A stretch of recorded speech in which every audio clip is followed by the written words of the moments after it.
Students, हमने इससे पहले वाले लेक्चर में डायनामिक्स में इसे फर्स्ट जो आर्टिकल था वो पढ़ा था, motion of a on smooth horizontal plane. आपका 5th चैप्टर चल रहा था, Newton force law of forces motion तो इसमें आपने पढ़ा था motion on a smooth horizontal plane, इससे पहले वाले लेक्चर में। तो आज हम पढ़ रहे हैं motion on a rough horizontal plane. Rough horizontal, rough का मतलब समझते हो ना, खुरदरा।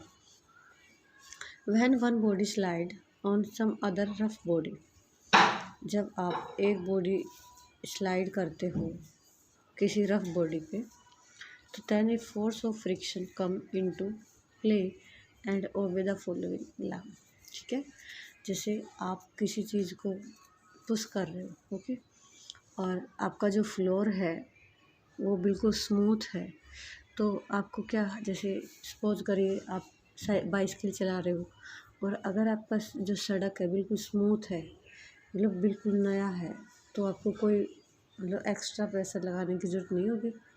और अगर वही ऊबड़ खाबड़ टूटी फूटी है और कच्ची है, मतलब मिट्टी वाली, तो आपको वहाँ पे एक्स्ट्रा फोर्स अप्लाई करने की ज़रूरत है। तो वो जो एक्स्ट्रा फोर्स अप्लाई कर रहे हो उसी को क्या बोलते हैं हम, फ्रिक्शन बोलते हैं।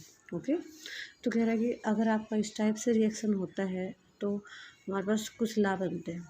The force of friction is a retarding forces and acting in the direction opposite to the direction of the motion.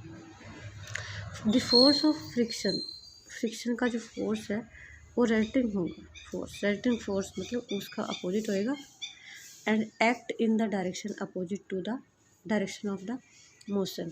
और मोशन की जो डायरेक्शन है उससे अपोजिट उसकी डायरेक्शन रहेगी। If the F capital F with the limiting friction, और हम इसको लिमिटिंग फ्रिक्शन मान लें, और आर हमने नॉर्मल कि आपने जो एक्स्ट्रा फ्रिक्शन आपको अप्लाई करना पड़ रहा है वो कैपिटल एफ है, और नॉर्मल रिएक्शन तो हम लेते ही हैं, तो आर हम नॉर्मल रिएक्शन ले लिया at a point of contact. तो दैन क्या होगा, म्यू इज इक्वल टू, मतलब एफ इज इक्वल टू क्या लिख सकते हो, mu times of R. F is equal to mu times of R. आपका म्यू जो है कोफिशिएंट है और फ्रिक्शन का, अगर आपके पास mu is equal to 10 alpha लिया जाए, दैट मीन्स हमारे पास यहाँ पे एंगल ऑफ फ्रिक्शन बन रहा है जो कि लैम्डा है। ठीक है, तो ये बातों को हमें ध्यान रखना है। अब हमारा नेक्स्ट आर्टिकल है, two particles of mass m1 m2 are connected by a light inextensible string. आपको पता है कि दो पार्टिकल्स हैं जिनका मास m1 और m2 है, दोनों को कनेक्ट किया गया है लाइट इन एक्सटेंसिबल स्ट्रिंग से। m जो 2 है उसको प्लेस किया रखा रफ हॉरिजॉन्टल स्मूथ नहीं हॉरिजॉन्टल, रफ हॉरिजॉन्टल टेबल पर। ठीक है, और string passes over a light smooth pulley at the edge of table. वही वाला है कल वाला, वहाँ पे सिर्फ क्या था, आपकी टेबल जो थी वो स्मूथ थी, लेकिन यहाँ पे आज आपकी जो टेबल है जो रफ़ है।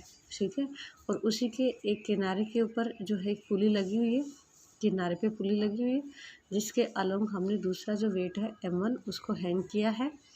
ओके, तो क्वेश्चन कल वाला ही है कि कल जो था वो हमारा m2 जो मास था वो किस पे रखा था, हॉरिजॉन्टल उसके ऊपर। ठीक है, जो कि हॉरिजॉन्टल टेबल थी वो स्मूथ थी।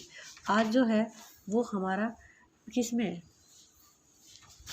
आज हमारा रफ में है। तो रफ में देखिए ये रफ का सिंबल है हमारा, और वही उसकी एज के साथ पुली लगा के, और अब हमने m1 फोर्स लटका रखा, m1 जो वेट है वो लटका रखा है।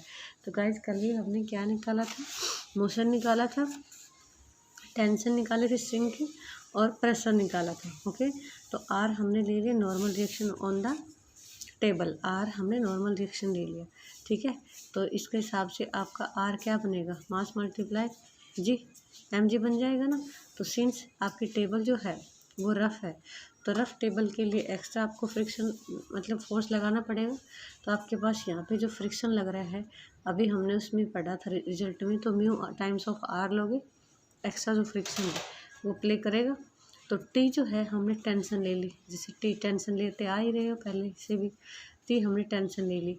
अब आपको पता है कि m1 जो मास था वो डाउनवर्ड वो हो रहा है, तो हमने लिया इक्वेशन ऑफ आपकी m1 के अबाउट इक्वेशन ऑफ मोशन क्या बनेगी, जो कि डाउनवर्ड डायरेक्शन में है। डाउनवर्ड डायरेक्शन में है तो गाइस आपने डाउनवर्ड और अपवर्ड की जो इक्वेशंस पढ़ी थी, अकॉर्डिंग टू दिस हम m multiply f equals to mg minus में t लेते हो, तो आपका मास यहाँ पे क्या है, m1 है, तो m की बजाय हमने m1 डाल दिया। अब देखिए ये तो आपका इक्वेशन ऑफ मोशन जो मास m था, मतलब m1 जो मास था उसके अलावा हो चुका है। अब हम देखेंगे कि m2, क्योंकि m2 के ऊपर आपके पास क्या लग रहा है, m2 के ऊपर आपके पास फ्रिक्शन लग रहा है ना। तो देखिए horizontal force on the mass m2 पे क्या क्या बनेंगे, आपका टेंशन T ले लिया, जो कि किसके अलोंग के एज के अलोंग लग रही है, टुवर्ड्स की ओर, ठीक है, एज की ओर लग रहा है। देखो जो T है वो एज की तरफ लग रहा है। The force of friction mu R in the opposite direction, तो देखो हमने वहाँ पे पढ़ा था कि टेंशन की ना अपोजिट डायरेक्शन में लगेगा, टेंशन के अपोजिट डायरेक्शन में लगेगा आपका, तो टेंशन के अपोजिट डायरेक्शन में लगेगा तो म्यू आर, अगर आपकी टेंशन ये है तो इसके जो फ्रिक्शन की फोर्स ऑफ फ्रिक्शन है उसकी डायरेक्शन ये होगी। इस केस में आपके पास क्या बन जाएगा, इक्वेशन ऑफ मोशन, तो देखो टी माइनस में म्यू आर, दोनों की साइड अपोजिट है, टी माइनस में म्यू आर और इक्वल्स टू मास मल्टीप्लाई में आसरलेशन, ठीक है। तो वही हमने दोनों इक्वेशंस को देख, आपको जो मेन जो बात ध्यान रखनी है वो सिर्फ ये रखनी है कि आपको दोनों की इक्वेशन ऑफ मोशन जो बनानी है वो देखना है, डाउनवर्ड है तो कैसे, अगर आपका हॉरिजॉन्टली लग रही है तो किस टाइप से लग रही है। तो हमने ये वाली जो चीज़ लगाई है वो क्यों लगाई है, क्योंकि यहाँ पे आपके पास फ्रिक्शन लग रहा है, तो फ्रिक्शन ऑफ द फोर्स है वो भी तो इसके ऊपर अफेक्ट डालेगा ना। तो अकॉर्डिंग टू दिस आपके पास m मल्टीप्लाई f, ये आपकी वही डाउनवर्ड और अपवर्ड वाली है, ठीक है, और ये आपका टोटल हो गया m2 equals to f effective force हो गया। तो अब दोनों को हमने ऐड किया, f कॉमन लिया, तो हमारे पास f is equal to this value आ गई। इसमें हमने r की जो वैल्यू ऊपर निकाल रखी थी वो डाल दी, ठीक है। अब हमें t की वैल्यू चाहिए, टेंशन, तो t की वैल्यू, f की वैल्यू किसी भी एक में डाल दिया और t मिल गया हमें, ठीक है। तो t मिलने के बाद हमने इसको सोल्व किया, इस टाइप से आ गया।